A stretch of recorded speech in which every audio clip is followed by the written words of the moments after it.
నమస్తే, welcome to our channel. YCP కీలక నేత మాజీ మంత్రి అంబటి రాంబాబు వ్యవసాయం బాట పట్టారు. మరి ఎప్పుడు సెటైరికల్గా మాట్లాడే అంబటి రాంబాబు సడన్గా వ్యవసాయం బాట పట్టడాన్ని ఏ విధంగా చూడాలి? అసలు వ్యవసాయం అంటే చాలా ఇష్టమని, ఆహ్లాదకరాన్ని ఇస్తుందని చెప్పి అంబటి రాంబాబు చేసినటువంటి వ్యాఖ్యలను ఏ విధంగా చూడాలి తెలుసుకునే ప్రయత్నం చేద్దాం. ఇదిలా ఉంటే లక్ష్మీ పార్వతి సాక్షి డిబేట్లో పార్టిసిపేట్ చేసి చంద్రబాబు నాయుడు గారి పైన, అదేవిధంగా లోకేష్ గారి పైన కీలక వ్యాఖ్యలు చేస్తుంది. అసలు వీటన్నిటిని కూడా ఏ విధంగా చూడాలో తెలుసుకునే ప్రయత్నం చేద్దాం. దీన్ని చర్చించడానికి మనతో పాటుగా ఉన్నారు ప్రముఖ రాజకీయ సామాజిక విశ్లేషకులు అడిసిమెల్లి శ్రీనివాస్ గారు. నమస్తే సార్. నమస్కారం అమ్మా. సడన్గా ఏంటో అంబటి రాంబాబు గారు నాకు వ్యవసాయం అంటే చాలా ఇష్టం అని చెప్పి వ్యవసాయం బాట పట్టారు సార్. ఏంటో అర్థం కాలేదు. మరి ఎప్పుడు సెటైరికల్గా మాట్లాడే ఆయన ఇప్పుడు సడన్గా డెసిషన్ తీసుకోవడాన్ని ఏ విధంగా చూడాలి? ఇదిలా ఉంటే లక్ష్మీ పార్వతి గారు కూడా అసలు ఆ రోజుల్లోనే చంద్రబాబు నాయుడు గారు చట్టాలని మేనేజ్ చేసి కేసులు ఏం లేకుండా, నేను పెట్టిన కేసులు ఏం లేకుండా చేశారు అని చెప్పి చంద్రబాబు నాయుడు గారిని ఉద్దేశించి మాట్లాడింది సార్. అదేవిధంగా లోకేష్ గారు ఏదైతే మహానాడు వేదికగా చేశారో కామెంట్స్, బాబాయ్ హత్య కేసులో నిందితులు ఎవరు, జగన్మోహన్ రెడ్డి కాదా అని చెప్పి సీమ ప్రజలను అడిగారు. దాన్ని ఉద్దేశించి బహిరంగంగా ఇటువంటి మాటలు అనవచ్చా, ఈయన పైన క్రిమినల్ కేసులు పెట్టాలంటూ లోకేష్ గారిని అనడం, తల్లిని చెల్లిని గెంటేశారు అని చెప్పి జగన్మోహన్ రెడ్డిని అంటున్నారు. అసలు కుటుంబ సభ్యుల గురించి మాట్లాడే అర్హత మీకుందా అంటూ ఆమె చేసినటువంటి వ్యాఖ్యలను ఏ విధంగా చూడాలంటారు? ఇప్పుడు అంబటి రాంబాబు గారి విషయం చూస్తే, అంబటి రాంబాబు గారు అసెంబ్లీలో అధికారులు ఉన్నప్పుడు, మంత్రిగా ఉన్నప్పుడు కానీ, మంత్రి పదవి పొందడానికి కానీ, జగన్మోహన్ రెడ్డి గారిని మెప్పించడానికి కొన్ని వ్యాఖ్యలు చేశాడు. అప్పట్లో చంద్రబాబు గారి మీద, కుటుంబం మీద కూడా జుగుప్సాకరమైన వ్యాఖ్యలు చేసి కొంచెం ఎక్కిరించాడు, వ్యక్తాలు చేశాడు. ఎక్కడైనా సరే తర్వాత కూడా ఆయనలో ఒక అమాయకత్వం కనపడుతూ ఉంటుంది, ఒక ఇన్నోసెన్స్ ఉంటుంది. కొంచెం ట్రోలింగ్ మెటీరియల్ అయిపోతున్నాడని తెలుసు. ఆయన ఫోన్ కాల్స్ వాటిల్లో కూడా ఆయన్ని చాలా ట్రోల్ చేశారు. ఎక్కడ కూడా దాచుకోలేదు ఆయన వేషాలు. ఒక మంత్రిగా ఉండి కూడా సంక్రాంతి సంబరాల నాటిలో డ్యాన్స్లు వేయటం కూడా ఆయన ఒక రకంగా జనాలకి ఎంటనే వినోదాన్ని పంచాడు ఆయన. అయినా సరే ఎందుకో ఆయన మీద కోపం రాదు, విమర్శించాల్సి వచ్చినా కానీ. ఇప్పుడు వ్యవసాయం చేసుకుంటున్నాను అని ఒక టోపీ గీపీ అని పెట్టి సుందర్ మాస్టర్ అని డ్యాన్స్ మాస్టర్ గారు ఒక ఆయన గెటప్లో కనిపించాడు. ప్రభుదేవ్ వాళ్ళ ఫాదర్ సుందర్ మాస్టర్ గెటప్లో వచ్చాడు. అయితే అంతకుముందే ఈ విజయసాయి రెడ్డి కూడా వ్యవసాయం అంట మొదలెట్టాడు. వీళ్ళందరూ వ్యవసాయం, రాజకీయం, వ్యవసాయం ఈ ఒక రంగాలో, రాజకీయం ఒక రకమైన ప్రజాసేవ అయితే వ్యవసాయం కూడా ప్రజాసేవ కింద లెక్క. ఎందుకంటే పండించి పంటలు, రైతుగా పంటలు పండించి ఆహారాన్ని సప్లై చేయటం మంచి పనే. అది ఓ మంచి వ్యవసాయం చేయాలి జాగ్రత్తగా. వ్యవసాయంలో ఆధునిక పద్ధతులు చేసి పంట సంరక్షణ ఇవన్నీ చేసుకుంటే బాగానే ఉంటుంది. కానీ పంపు సెట్ రాజకీయాలు చేస్తే మాత్రం డేంజర్. అంటే ఇదేదో బాగుంటుంది. ఇప్పుడు వాళ్ళిద్దరు అలాంటి క్యారెక్టర్లే, విజయసాయి రెడ్డి కానీ ఈయన కానీ. ఈ పంపు సెట్ గ్యారంటీకి పంపు సెట్ రాజకీయాలు చేస్తారేమో అని డౌట్ ఉంటుంది అందరికీ. మీరు ఇటువంటి మాటలు మాట్లాడినప్పుడు, ఇటువంటి నిర్ణయాలు తీసుకున్నప్పుడు జనాలు మీలో ఉన్న నెగిటివ్ కోణాన్ని చూస్తారు. మాలోటోడు కూడా తప్పనిసరిగా హెచ్చరిస్తాం, బాబు చూసుకోండి బాబు అటువంటి ఏం రాకుండానే జాగ్రత్తగానని. ఎందుకంటే వాళ్ళ చరిత్ర, రీసెంట్ హిస్టరీని బట్టి, జనాల్లో వాళ్ళకున్న పేరుని బట్టి అలాంటి మాటలు వస్తాయి. సార్, ఇప్పుడు వైసీపీ కార్యకర్తలే ఇప్పుడు అంబటి రాంబాబు ఏ డెసిషన్ అయితే తీసుకున్నారో దాంతో భయపడుతున్నారని చెప్పి కూడా కొన్ని వార్తలు వస్తున్నాయి సార్. అంటే విజయసాయి రెడ్డి వ్యవసాయం అని చెప్పి లిక్కర్ స్కామ్ గురించి బయట పెట్టాడు, ఇప్పుడు అంబటి ఏం బయటపడతారు అని చెప్పి. డెఫినెట్గానే మీకు అది ఒక వాతావరణం, వర్షం పడే ముందు మబ్బులు వేసినట్టుగా, ఉరుములు వచ్చినట్టుగా వీళ్ళిద్దరూ ఆ లైన్లో ఇది ఈయనేం బయటపడతాడా అనుకున్నారు. విజయసాయి రెడ్డి అయితే నేను ఇప్పుడు సగం గొడ్లు ఇప్పాను, మిగతా గొడ్లు కూడా ఇప్పేస్తాను అన్నాడు. మళ్ళీ గొడ్లు తోడగడం ట్రై చేస్తున్నాడు. నాకు మా జగన్ మనసులో స్థానం లేదు అని ఆయన కొంచెం మనసు మూలిగింది, బాధపడి కొంచెం మురళీకృష్ణ సినిమాలో లాగా, మురళీకృష్ణ నాగేశ్వర గారి సినిమా ఒకటి వచ్చింది, ఎక్కడ ఉన్నా ఏమైనా నీ సుఖమే నేను కోరుకున్నాను అన్న పాట ఉంటుంది. అలాగా జగన్మోహన్ రెడ్డి సుఖాన్నే కోరుకుంటున్నాడు ఇతను ఇప్పటికీ కూడా. నేను అదే చెప్పిన ఆ మధ్య కూడా, ఇతను నమ్మకూడదు, మనం ఏదో జగన్మోహన్ రెడ్డి గురించి ఏదో వ్యతిరేకంగా మాట్లాడుతున్నాడు, లేకపోతే పార్టీని విమర్శిస్తున్నాడో, అందులో కోటరై గురించి మాట్లాడుతున్నాడు అని చెప్పి మనం ఏం సాఫ్ట్ కార్నర్ ఉండకూడదు ఎవరికైనా. మాకు అసలు ఉండదు. నేను ఒకవేళ టీడీపీ వాళ్ళు ఏమైనా ఇతను మారాడు, ఏదో జగన్మోహన్ రెడ్డికి వ్యతిరేకంగా, జగన్మోహన్ రెడ్డి మీద కోపంతో ఇలా మాట్లాడిన వాళ్ళందరినీ దగ్గర చేర్చుకుంటాం డేంజర్. చంద్రబాబు గారు చెప్పిన కోవర్ట్లు అంటే ఇళ్ళే. కాబట్టి ఇప్పుడు అతను మళ్ళీ గుట్టలతోటికి బొత్తాలు పెడతాను చూస్తున్నాడు జగన్మోహన్ రెడ్డికి. ఆయన నేనేమనలేదు అది ఇది అంటున్నాడు. నువ్వు అనాల్సిందే జగన్ని. మిగతా వాళ్ళందరూ కూడా జుజూబీ, వాళ్ళందరి చేత వాళ్ళందరూ పాత్రదారులు, సూత్రధారు జగన్. ఆంధ్రప్రదేశ్లో జరిగిన ఏ అవినీతికైనా, అరాచకానికైనా, దుర్మార్గానికైనా, ప్రజా వ్యతిరేక నిర్ణయాన్ని వెనకన్నా, రాజ్యాంగ చట్ట ఉల్లంఘనలైనా సరే అన్నిటికీ వెనక సూత్రధారి జగన్నే, వాళ్ళ కుటుంబమే. ఇక నువ్వు మిగతా వాళ్ళందరూ అతను చెప్పిన అతను దేవుడు ఆదేశిస్తాడో అరుణాచలం పాటిస్తాడంటాడు రజనీకాంత్ గారు సినిమాలు. అలాగా అతను ఆదేశిస్తాడో మిగతా వాళ్ళు పాటిస్తారు, లేదా అతని కళలో ఆనందం చేయడానికి చేస్తారు వీళ్ళు, అంతే, వేరే ఏమీ లేదండి. లక్ష్మీ పార్వతి చేసేటువంటి వ్యాఖ్యలు కూడా జగన్మోహన్ రెడ్డి కళ్ళలో ఆనందం చూడడానికి అంటారు. అంబటి రాంబాబు గారు ఈ విషయంలో వ్యవసాయం దగ్గర కూడా ఆయనకి ఏం చెడ్డ పేరు రాకుండా జాగ్రత్తగా ఆయన పాత ఇమేజ్ని మళ్ళీ నిలబెట్టుకోవడానికి ప్రయత్నం చేయకూడదు.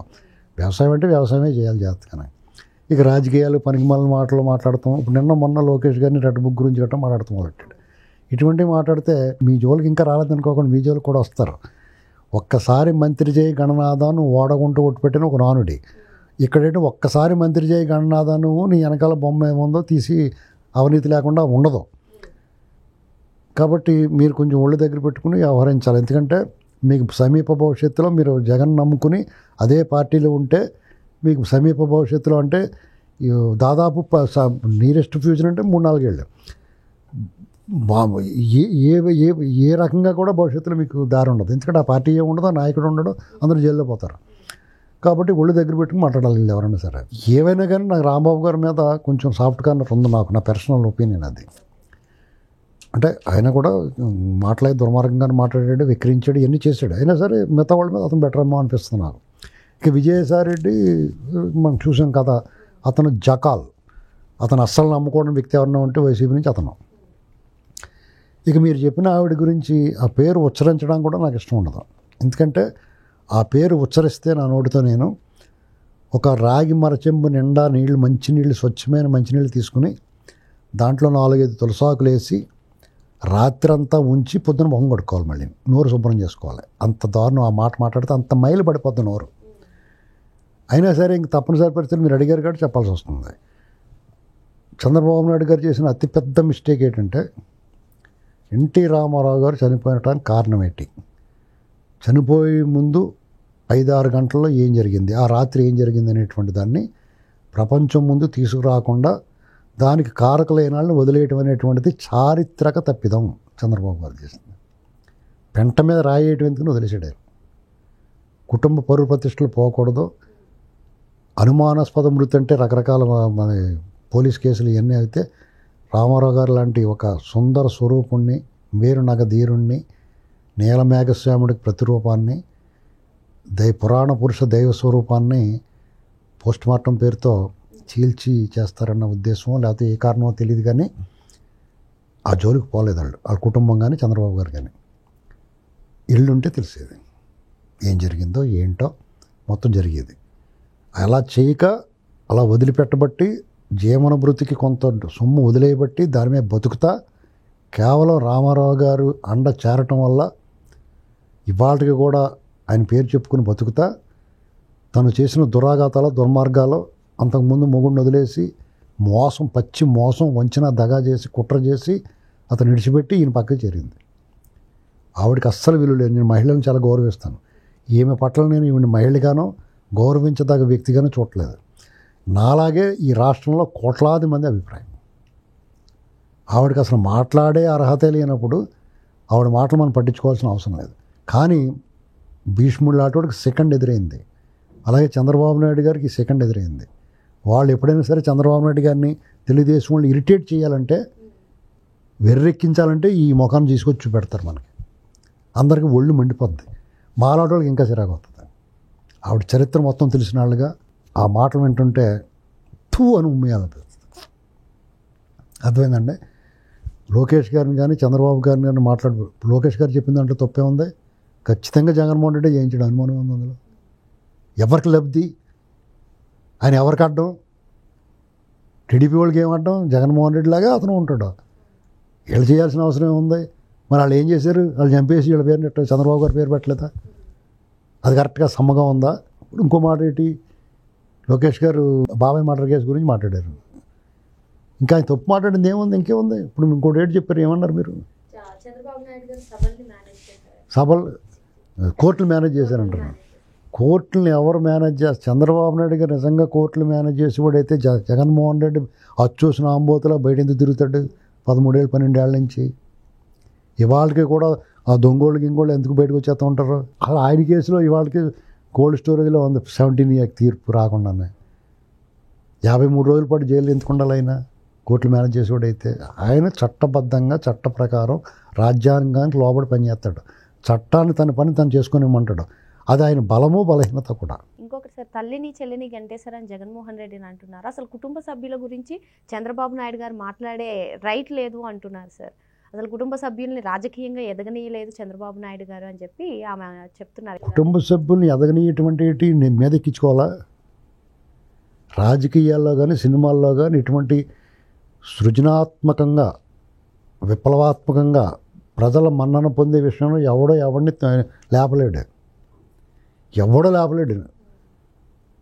వాళ్ళంతటా వాళ్ళు సంపాదించుకోవాలంతే. వాళ్ళ క్యారెక్టరు, వాళ్ళ మాట తీరు, వాళ్ళ పనితీరు, ప్రజల్లో మమేకమైన వ్యవహారం ఇవన్నీ చూసుకుని ప్రజలు ఆదరిస్తారు. ఒకవేళ గాలి బుడగల ఎవరన్నా పైకి తీసుకొచ్చినా కానీ వెంటనే కూలిపోతారు.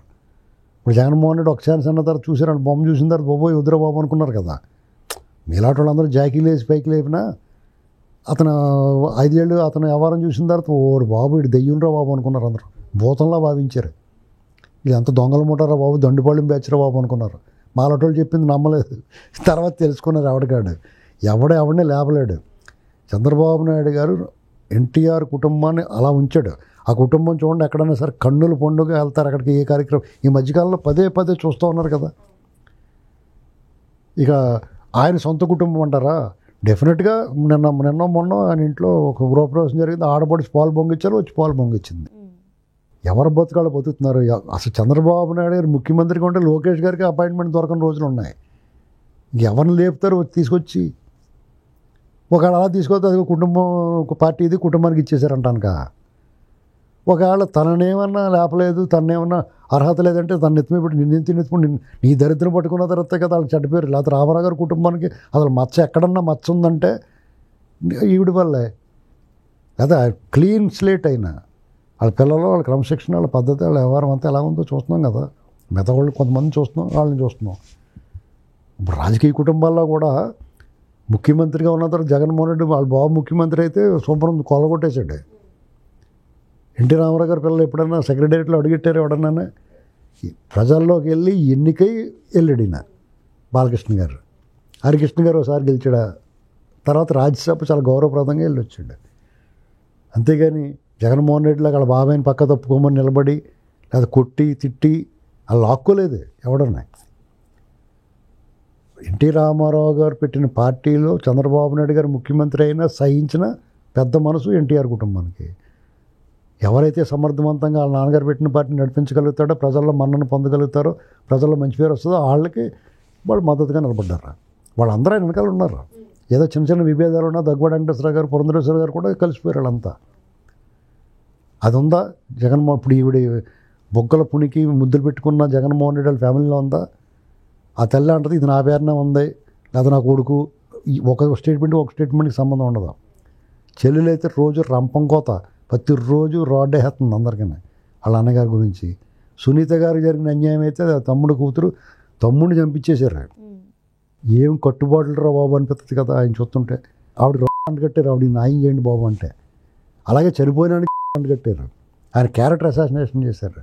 చంద్రబాబు నాయుడు గారి నోట్లోంచి ఈ పిశాచిన మాట ఎప్పుడన్నా తలిచాడా? ఆయన సేమ్ ఆయనది అదే ఫీలింగ్. ఎందుకంటే నోరు కొడుకోవాలి, ఎందుకు వచ్చిన కూడా బాబు అని. ఒక్కరోజు అంటే ఇన్నిసార్లు మాట్లాడుతుంది, ఇన్నిసార్లు ఆయన విమర్శిస్తుంది వచ్చి. ఒక్కసారి తలుచుకున్నాడు ఆయన. ఆ పేరు తలిచాడు ఆయన. ఆయన తలుచుకుంటే ఎంతసేపు వీళ్ళు తుక్కులు వేసిపోదా. ఆయన 4వ ముఖ్యమంత్రి. ఇప్పుడు సుదీర్ఘం కాలంలో పనిచేసినాడు ఆయన. ఆయన తలుచుకుంటే ఏమైపోతారు వీళ్ళు? అటువంటి కక్ష రాజకీయాలు కానీ కక్ష తీర్చుకొని మనస్తత్వం కానీ ఆయనకు ఉంటే వీళ్ళు అలా నిలబడతారు. వీళ్ళు ఎవరన్నా ఇంత రికార్డింగ్ డ్యాన్స్ చేయగలుగుతారా వచ్చి? కానీ పదే నిన్ను ఒక ఇరిటేషన్ ఫ్యాక్టర్ కింద చూపిస్తున్నారు వాళ్ళు. ఎప్పుడే టీడీపీ వాళ్ళు, చంద్రబాబు గారిని, వాళ్ళ కుటుంబాన్ని, వాళ్ళు చాలా గొప్పవాళ్ళు. ఎన్టీఆర్ కుటుంబం, చంద్రబాబు గారు నిన్ను భరిస్తున్నారు. నువ్వు మాట్లాడితే పోనచంపు అని వదిలేస్తున్నారు, కుక్కలు మురుగుతాయి అన్నట్టుగా. అయినా సరే ఎప్పుడొకప్పుడు ఎంత సిగ్గులేదు కదా. మొన్న టీవీలో మాట్లాడుతున్నట్టు ఒక రాజుగారు ఎవరో ఫోన్ చేసి వీడి గురించి మాట్లాడుతుంటే టక్కుమని కట్ చేస్తారు వాళ్ళు. దానికన్నా పరాభవం ఏంటి? సిగ్గు లేకుండా నువ్వు తయారైపోవడం, వాళ్ళ చేత మాట్లాడిపించుకుంటావు ఎందుకు? నువ్వు ఎన్టీ రామారావు గారు భార్య, నా స్వామి దేవుడు అని చెప్పి ఆయన ముఖం చూసినా నువ్వు వీధిలోకి రాకూడదు. కానీ వీధెక్కి అరుస్తున్నావు నువ్వు. తప్పు కదా ఇది. నువ్వు ఆయన గౌరవం ఏం కాపాడుతున్నావు? ఇవాళకే కూడా ఎన్టీ రామారావు గారికి తెలుగుదేశం శ్రేణులు, రామారావు గారి అభిమానులు, పార్టీ, వాళ్ళ కుటుంబం ఘన నివాళులు అర్పిస్తున్నారు ఎప్పటికప్పుడు. ఆయన ప్రేమగా నీ ఫ్యాక్టర్ ఆయన జీవితంలో ఒక మచ్చ, చంద్రుడికి మచ్చ ఉన్నట్టుగా నీ ఫ్యాక్టరీ మచ్చ ఆయన జీవితంలో. ఆయన జీవితంలో చేసిన పెద్ద పొరపాటు ఏదైనా ఉందంటే నువ్వే. మిగతా అంతా చాలా పర్ఫెక్ట్గా క్రమశిక్షణగా దైవాంశ సంభూతుడిగా ఉన్నాడు. ఆయన దేవుడు కూడా తప్పు చేస్తాడు అనటానికి నీలాంటి వాళ్ళ వల్ల దేవుడు కూడా కొంతమందికి వరాలు ఇస్తాడు. ఆ వరం ఆయన దేవుడికి శాపం అయిపోతూ ఉంటుంది. అలాగే నీ వల్ల ఆయనకి మచ్చ వచ్చింది. దేశ ప్రధాని కావాల్సిన నీ వల్ల ఆయన పడిపోయాడు. ఈ దేశానికి ప్రధాని అవ్వాలి. తెలుగు జాతి ఆత్మగౌరవ పతాకం అది. ఆ పతాకం చిరుగులు పట్టింది, చెదబట్టింది, దారాలు ఏలాడబడి అంటే నీ వల్ల. అది గుర్తుపెట్టుకుని మాట్లాడాలి. కానీ మనిషికో మాట గొడ్డుకో దెబ్బ అంటారు. నువ్వు మనిషి కాదు, గొడ్డు కాదు. కాబట్టి నీకు ఎవడేం చెప్పినా, ఎంత విమర్శించినా, అని ఊసినా నువ్వు పట్టించుకోకుండా నీ పని నువ్వు చేస్తున్నావు. మరో అంశంతో మళ్ళీ కలుద్దాం. Thank you sir.